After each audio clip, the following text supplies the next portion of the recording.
What if the most dangerous woman you'll ever meet never raises her voice, never calls you names, and never lays a hand on you? What if her weapon isn't rage, but charm? Her power isn't control, it's confusion. She doesn't destroy with violence. She destroys with smiles, silence, and the slow erosion of your sense of reality. Carl Jung, one of the deepest minds in modern psychology, uncovered a hidden pattern buried in the unconscious feminine. An archetype so subtle, so seductive, and so psychologically destructive that it doesn't just break your heart. It doesn't just haunt you, it hijacks your soul. Be incredibly careful, because this isn't the type of woman most people warn you about. She doesn't scream, she doesn't throw things, she doesn't engage in overt conflict or raise her voice. Her danger is far more profound, far more insidious. Her power is subtle, often invisible, devastatingly silent. Carl Jung, one of the most influential psychologists of all time, dedicated his life's work to plumbing the depths of the human psyche's darkest corners. Among the myriad of patterns, shadows, and archetypes he meticulously uncovered, there exists one particular kind of woman that, according to his work, harbors perhaps the most destructive potential imaginable, not just for men, but for anyone who unwittingly wanders into the gravitational pull of her unconscious trap. And let me be clear, this has absolutely nothing to do with physical appearance, age, beauty, or social status. It is about something far, far deeper, something significantly darker. A psychological pattern so deeply ingrained and subtly expressed that for most the realization of what's truly happening only dawns when it's already devastatingly late. In this video, drawing on Jung's profound insights, you will gain a crystal-clear understanding of exactly why he urged caution about this archetype. You will learn precisely how to recognize this pattern, how her unconscious dynamics operate beneath the surface, and why becoming entangled with her can precipitate profound psychological damage, emotional collapse, and a complete disorienting disconnection from your true self. But, and this is crucial, understanding this also offers you an unparalleled shield, the knowledge required to protect your mind, your heart, and the very trajectory of your entire life. Section 1. The Illusion of Innocence. Visual. Maybe a gentle, seemingly innocent scene that feels slightly off. She doesn't stride into your life accompanied by ominous music or red flags waving. Quite the contrary.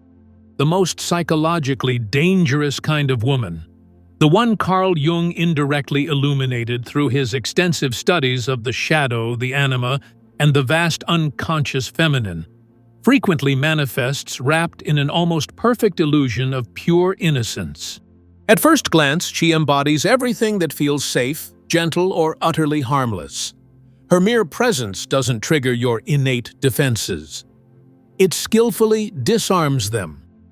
And this isn't achieved through aggression, but through an exquisite blend of subtle charm, carefully curated vulnerability, and an almost uncanny mirror-like ability to reflect back precisely what you yearn to see. This dynamic isn't rooted in conventional malice or conscious intent in many cases. Instead, it stems from a shadow aspect so profoundly unconscious that it functions as an automatic, deeply embedded survival mechanism, a complex, manipulative structure disguised convincingly as genuine connection, tender affection, and heartfelt care.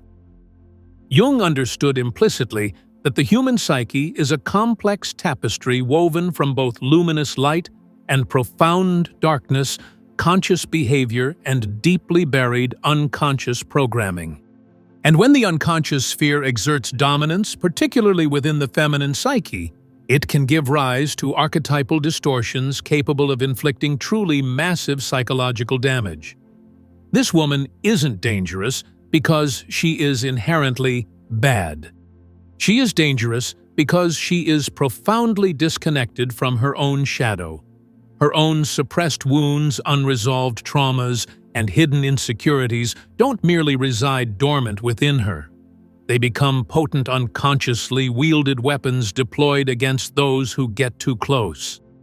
The more vehemently she denies or suppresses her own inner chaos, the more that very chaos inevitably leaks outwards into her relationships, often camouflaged as overwhelming neediness, unattainable perfectionism, suffocating control, irresistible seduction, or perpetual victimhood. Initially, you feel an irresistible pull towards her. She seems to effortlessly mirror your deepest desires. She validates aspects of your identity you perhaps felt unseen before. She reflects back the exact image of the woman you might have believed you were searching for your entire life.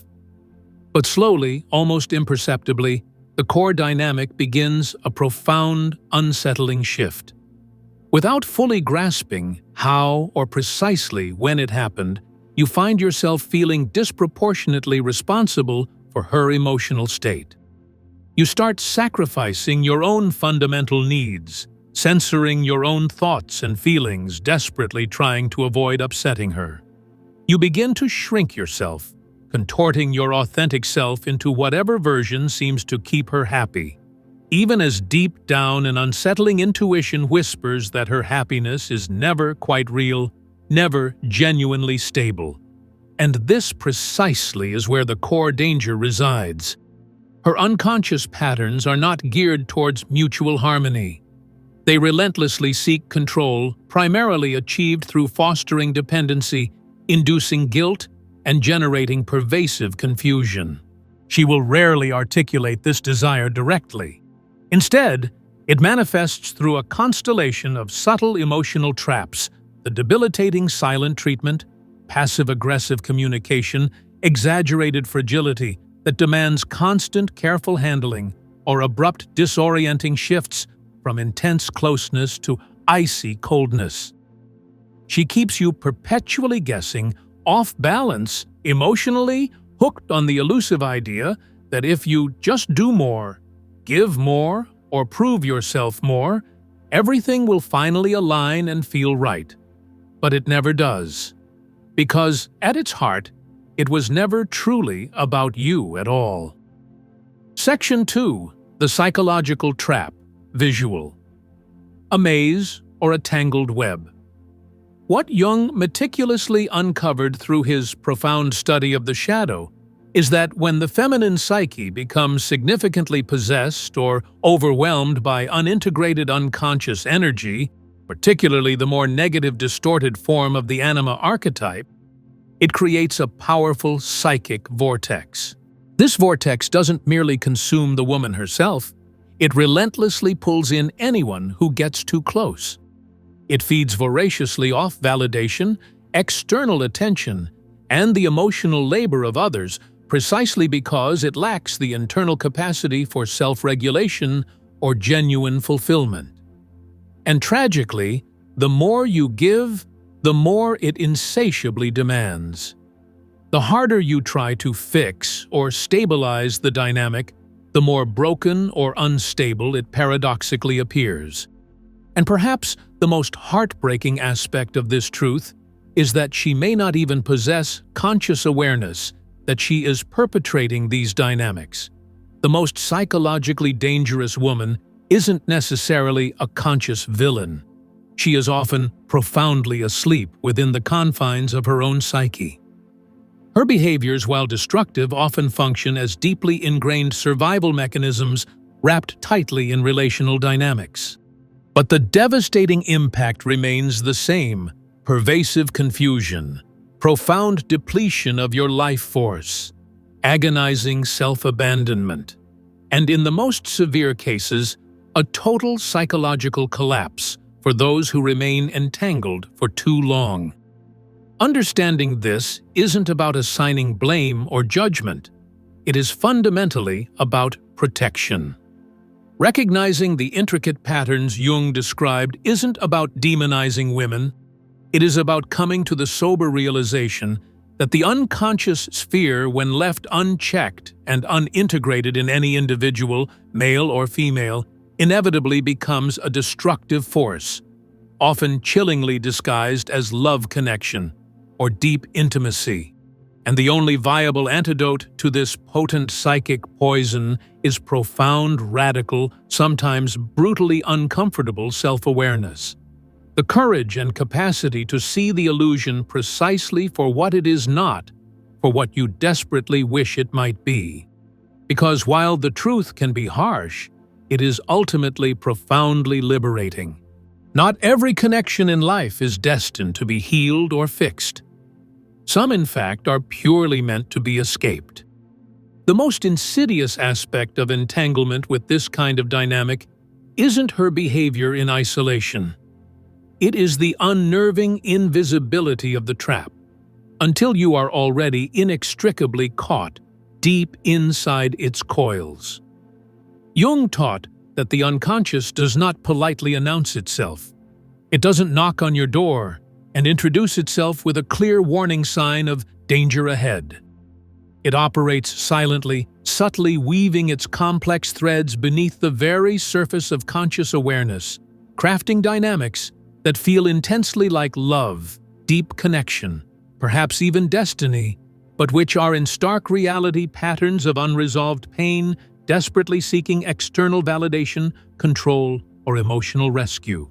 This is precisely why individuals, often men who find themselves ensnared in this specific psychological dynamic, frequently fail to recognize the truth of what is transpiring for weeks, months, sometimes even years. It begins with such compelling beauty, intense admiration, unwavering attention, seemingly profound emotional exchanges. The intoxicating illusion of finally being fully seen and understood. This woman in these initial stages becomes a powerful reflection of everything your soul has been craving. She seems to effortlessly mirror your strengths, amplify your long-held dreams, and subtly feed your ego in a way that feels exhilaratingly safe and affirming. But slowly, almost imperceptibly, the energy dynamics shift. Her once unwavering validation becomes conditional, tethered to your behavior. Her moods become unpredictably volatile. Her affection subtly transforms into unspoken emotional transactions, offered only when you comply chillingly, withheld the moment you attempt to assert a boundary or voice a differing opinion. You begin to experience crippling self-doubt. You second-guess your every word, your tone of voice, your fundamental choices. You find yourself pausing, thinking twice, meticulously censoring yourself before speaking. Terrified of unknowingly triggering an invisible boundary you can't quite see, but can always viscerally feel. This isn't accidental. While it may feel like intentional malice in the majority of these cases, it's the deep unconscious shadow running the entire destructive show. And Jung's most poignant timeless warning was always this: until you make the unconscious conscious, it will direct your life, and you will call it fate. That is the essence of Carl Jung's shadow work, the courage to confront your hidden patterns before they control you. That is the essence of Carl Jung's shadow work, the courage to confront your hidden patterns before they control you. When you lack the fundamental understanding of how these subtle dynamics operate, the experience feels like pure disorienting chaos. You internalize it, believing it must be your fault. You desperately convince yourself that if you could just be better, do more, or somehow fix the perceived problem, the unbearable tension would finally dissipate. But the harder you frantically try, the deeper you tragically fall into the trap. Because this game, this dynamic is not designed to be won. It is meticulously designed to keep you perpetually hooked, chasing an ever-receding horizon. And unless you possess the crucial self-awareness to precisely spot these unconscious patterns, both in others and critically within yourself, you remain trapped in a relentless cycle that systematically drains your vital energy, clouds your cognitive clarity, and erodes your very sense of self. One painful compromise at a time. This is why developing profound inner clarity is not merely an option. It is absolute survival. And that is precisely why I developed the SIM method, a simple 5-minute daily practice specifically designed to clear mental chaos, integrate your own shadow aspects, and fortify your mind against the subtle intrusion of precisely these dynamics. The link to explore this essential tool is waiting for you in the pinned comment below. Because the stark truth remains simple without clarity, the unconscious sphere invariably dictates your reality and wins. Section 3. The hidden archetype. Visual. An abstract image suggesting duality may be light and shadow blending. Carl Jung dedicated an enormous portion of his life to the rigorous exploration of the unconscious realm. And within that vast territory, one of the most powerful and frequently encountered forces is the pervasive archetype of the feminine. But what many people fail to grasp is that archetypes are not inherently benevolent or malevolent. They are fundamentally neutral patterns of psychic energy. It is only when these potent patterns become distorted, repressed, or tragically split off from conscious awareness that they manifest in the world as profoundly destructive forces. And among them, few are as potent or psychologically dangerous as the unintegrated dark feminine shadow. This particular archetype has been compellingly portrayed in countless myths, legends, and stories spanning thousands of years. The seductive temptress, the enchanting sorceress, the manipulative queen, the vulnerable, helpless victim. She is the woman who wields not her physical body, but her sharp emotional intelligence, her undeniable charm, and her potent psychological influence to control, to confuse, and ultimately to consume the vitality of others. But this is far more than just ancient mythology. It is a very real, observable psychological pattern, one that Jung witnessed repeatedly in the lives of his patients, and recognized woven into the very fabric of societal dynamics. The dark feminine shadow operates primarily through jarring polarity. Intense seduction, abruptly followed by cold withdrawal, fervent affection, swiftly replaced by chilling punishment, expressions of deep vulnerability, suddenly giving way to indifferent detachment. She doesn't dominate through overt force or aggression. Her primary mode of power is through the strategic deployment of confusion. Her potency lies not in what she explicitly states, but in what she subtly implies, in what she strategically withholds, in the way she keeps others perpetually walking on emotional eggshells, constantly adjusting their behavior, second-guessing themselves, frantically attempting to decode her ever-shifting moods, her enigmatic silences, her sudden disorienting shifts in expressed affection. What renders this dynamic particularly perilous is the chilling effectiveness with which it disguises itself. It often presents initially as intense love, profound connection, undeniable chemistry.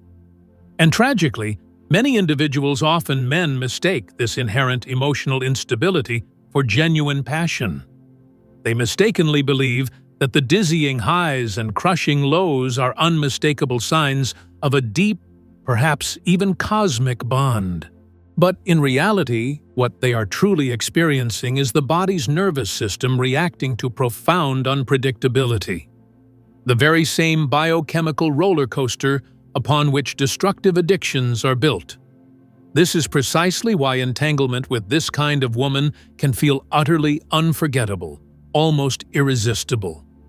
You feel as if you are under an inexplicable spell, a spell intricately woven by her unconscious shadow and disturbingly amplified by aspects of your own unintegrated shadow. Because here is the raw, unvarnished truth that Jung understood perhaps better than anyone: you are not merely a passive victim of her shadow. You are, in a fundamental sense, an active participant in the dance. The reason you are drawn into this vortex is because there is something unresolved, something unintegrated, something aching inside you that resonates with it. Perhaps it is your own underdeveloped sense of personal boundaries. Perhaps it is your deeply unhealed need for external validation. Perhaps it is your own unconscious desire to rescue, to be desperately needed, to be the long-awaited savior, or to finally win the affection of someone who feels perpetually just out of comfortable reach. The dark feminine shadow doesn't necessarily create your wounds, she expertly reveals them.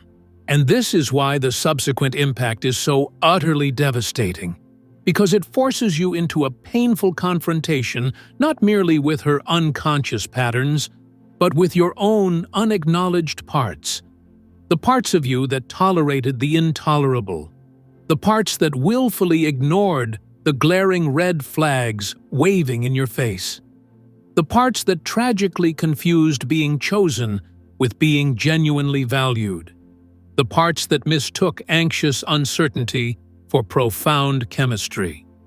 When you finally begin to perceive this archetype for what it truly is, not solely a person defined by malice, but a complex, often unconscious psychological pattern playing out, everything within you begins to shift.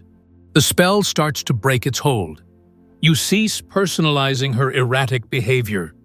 You stop desperately negotiating with inherent chaos. You give up trying to earn what was never truly yours to win in the first place. Because the very moment you courageously name the shadow, it begins to lose its grip, its power over you. But until you do, it relentlessly, invisibly, silently runs the show, dismantling your sense of self while chillingly convincing you that everything happening is somehow for love. Section 4. The cost of ignoring the signs: visual, a cracked mirror, or a draining hourglass.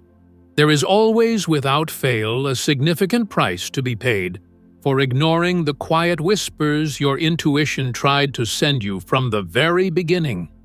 A steep cost for dismissing the palpable tension you felt tightening in your body, for justifying the moments that simply did not sit right in your gut, for explaining away the glaring inconsistencies, the sudden shifts, the subtle manipulations that at first seemed like nothing but over time aggregated to become everything.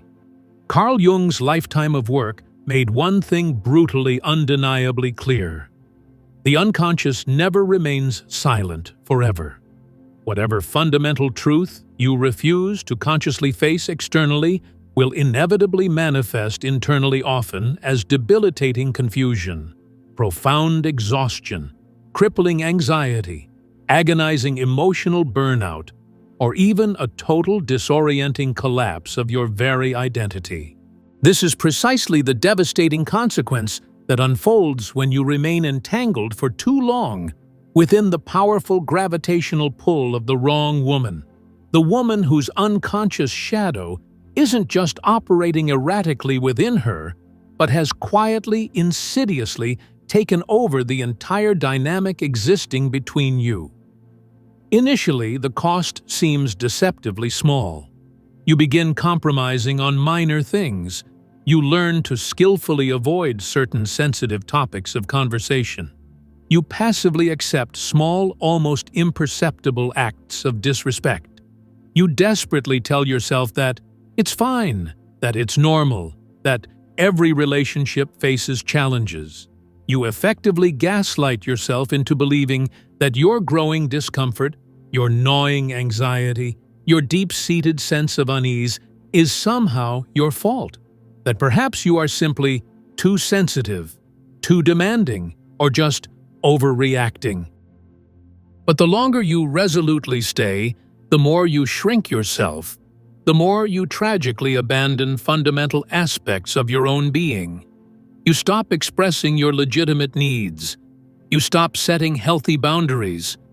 You stop listening to the crucial guidance of your own gut intuition.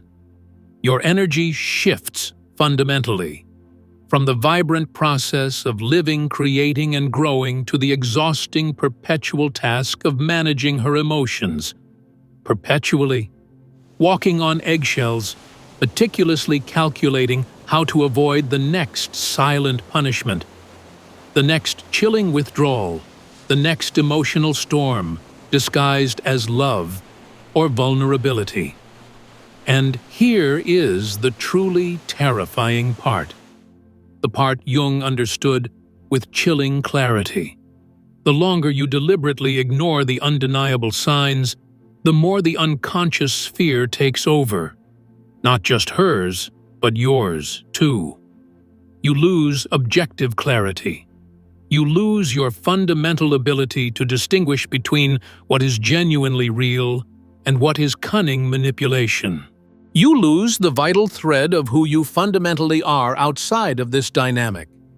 You may wake up one day feeling like a complete stranger in your own life, agonizingly wondering how you possibly got here, how you became this shrunken, anxious version of yourself, and why you feel so profoundly empty, so confused, so devastatingly disconnected from the vibrant person you used to be.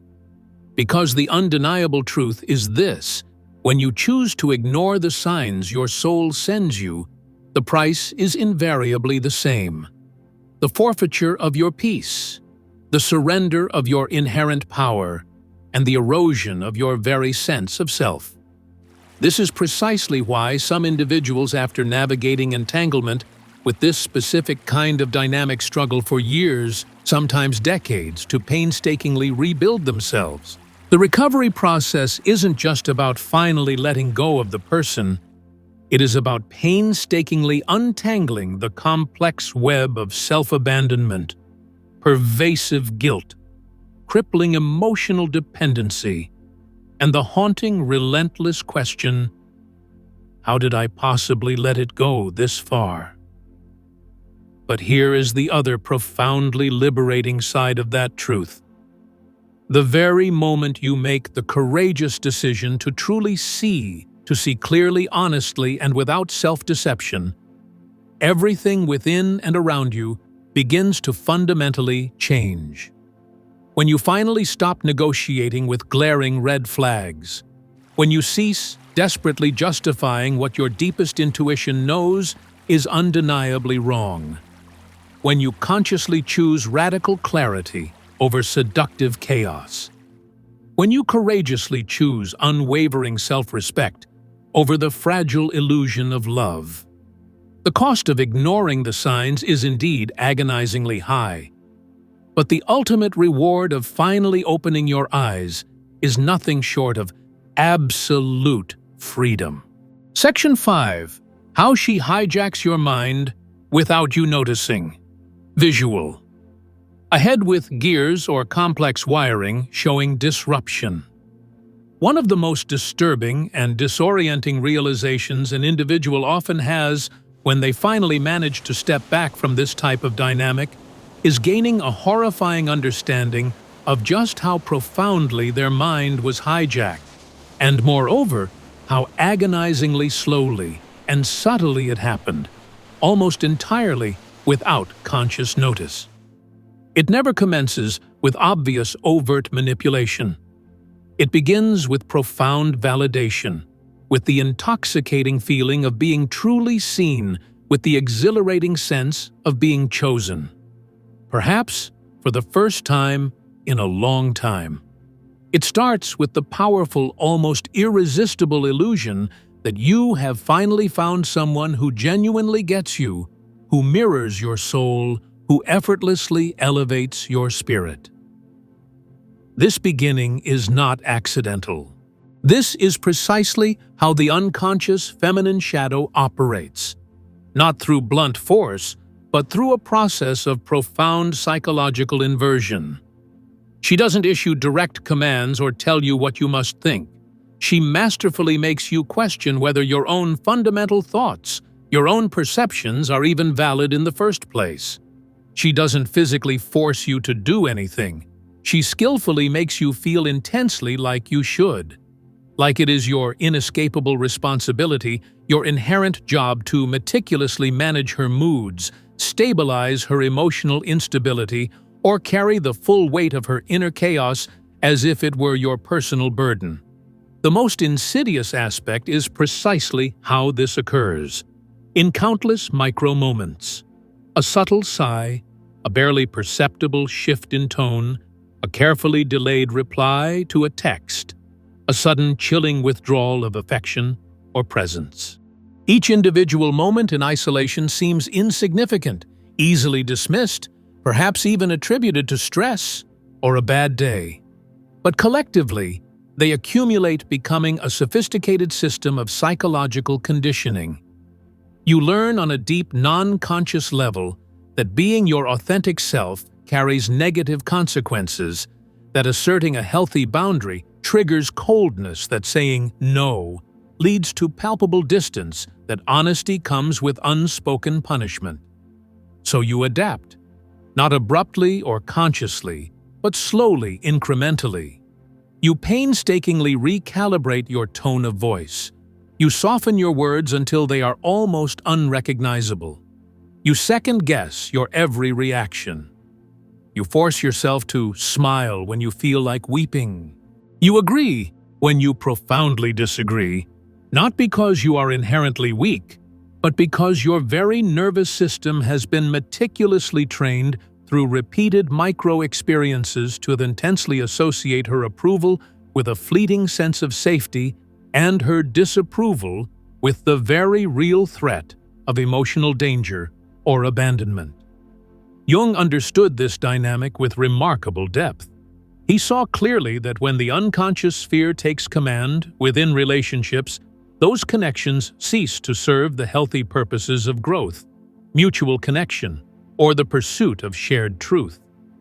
Instead, they devolve into complex power exchanges built precariously on projection control and debilitating dependency.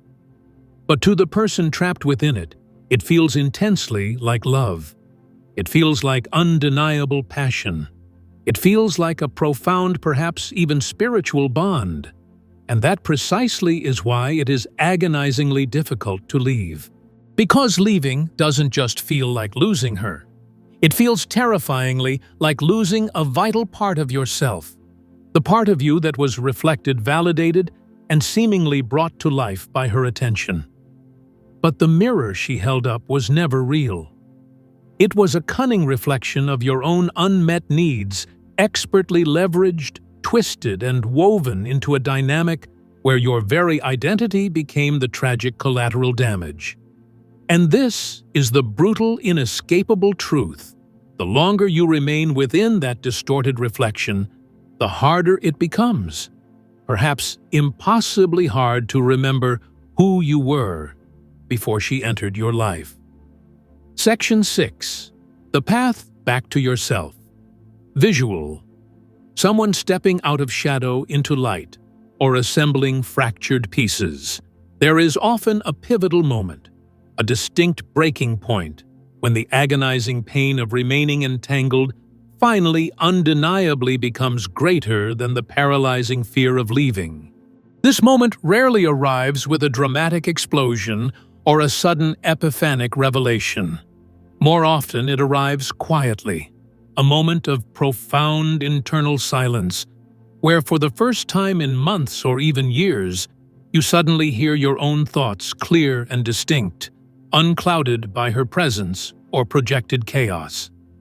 It's a moment when you viscerally realize that no matter how much you twist, bend, or contort yourself to fit into the impossible mold she requires, it will never, ever be enough. Because the core problem was never truly you. It was the fundamental dynamic itself, the destructive pattern, the unintegrated shadow, running amok. This, in essence, is the moment Jung described as the true beginning of individuation, the sacred, painstaking process of reclaiming the lost, exiled, or abandoned parts of your own soul. Not because someone stole them from you, but because, often unknowingly, you tragically gave them away in exchange for the fragile illusion of love or acceptance. The path back to yourself is unequivocally not easy. You will grieve deeply, not merely the loss of the person, but the loss of the version of yourself that desperately believed if you just did enough, were enough, you could somehow fix what was never yours to fix in the first place. You will be forced to courageously face your own shadow, the parts of you that enabled this dynamic, your own unhealed need for external validation, your deep-seated fear of rejection, your addiction to emotional intensity disguised as passion, the pervasive fantasy that genuine love should somehow feel like a constant state of survival. But step by painstaking step, the suffocating fog begins to lift. You start to notice with increasing clarity precisely how much vital energy you squandered managing a chaos that was never yours to carry. How much precious mental bandwidth was stolen by emotional games cleverly disguised as authentic connection. How much of your own sharp intuition you silenced, suppressed, or ignored in a desperate attempt to simply keep a fragile, false peace. And then something truly incredible begins to unfold. You start to remember. You remember perhaps with a pang of regret, but also a surge of hope.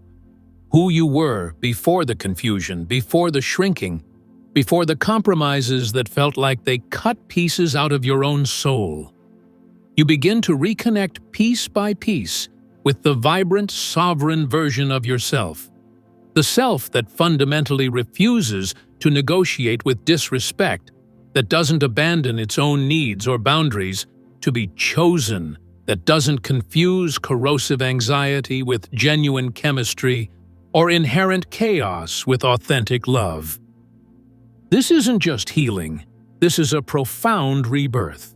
A rebirth into sovereignty, into unshakable clarity, into a life where your sensitive nervous system is no longer held hostage by someone else's instability, where your inner peace is no longer contingent on your ability to perpetually manage someone else's chaos. And when you finally fully reclaim this sovereign version of yourself, the very patterns that once held such terrifying power over you begin to collapse. They lose their grip. The spell breaks, and you realize, with breathtaking clarity, the truth that was quietly waiting for you all along. You were never here to lose yourself in another person. You were always, always here to come back home to yourself. If there is just one fundamental truth you must carry away from this message, let it be: this, the most psychologically dangerous woman, is never the one whose danger is overt, loud, or clearly visible. She is the one who meticulously hides it beneath layers of charm, outward sweetness, perceived softness.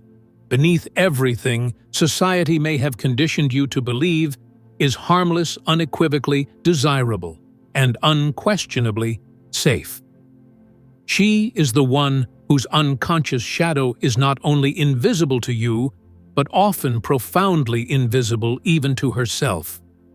And that precisely is what grants her dynamic such terrifying power. She doesn't destroy with obvious rage. She destroys with calculated withdrawal, with chilling silence, with disorienting confusion, with the subtle emotional weapons that leave no visible bruises on your skin, but inflict deep, unseen fractures within your mind and spirit.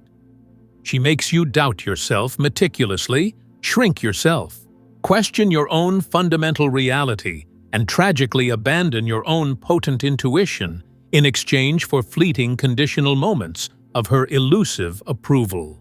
Moments that feel like life-giving oxygen when you are desperately drowning, and like corrosive poison when you finally realize how much of your authentic self you have surrendered year after painful year trying to earn them. Carl Jung's profound warning wasn't merely about this specific type of woman. It was at its core about you. About how easily you can be pulled into the potent gravitational field of your own unconscious landscape. About how effortlessly your unhealed wounds, your unmet needs, and your unresolved psychological patterns can subtly seduce you into tragically believing that chaos somehow equals love, that debilitating instability is the same as passionate intensity, that being chosen, even conditionally, equates to being genuinely valued. It never was, and it never, ever will be. Because here is the ultimate truth that liberates the most dangerous woman can only truly hijack the man, or anyone, who has not yet learned to fully unapologetically inhabit his or her own being. The person who still desperately seeks validation externally. The person who hasn't yet made profound peace with their own shadow, who hasn't yet courageously integrated the parts of themselves that once believed love must be earned, boundaries must be negotiated, and inner peace must be sacrificed to avoid the terrifying prospect of abandonment. The moment you understand this truth, truly, viscerally, irrevocably, the painful game ends. Not because she miraculously changes, but because you fundamentally do. You no longer consent to play the game.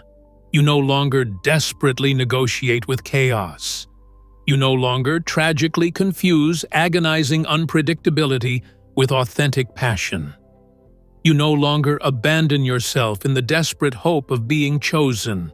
And that, my friends, is the ultimate freedom. The kind of liberation that only comes through Carl Jung's shadow work, the honest, often painful confrontation with your unconscious self. The profound, hard-won freedom that Jung dedicated his entire life to teaching. The freedom that arrives when the unconscious no longer dictates the course of your life from the hidden shadows. When you finally see the destructive pattern, courageously name the pattern for what it is, and decisively walk away from the pattern.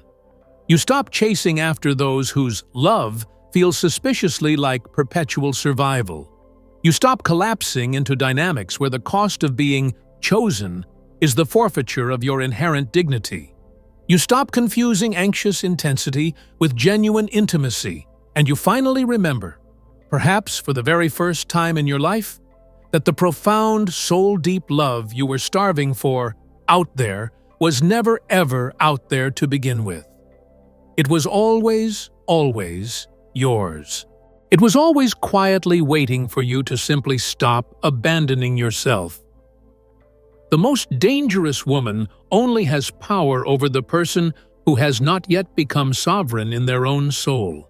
And the day you become that sovereign person is the day the spell breaks forever.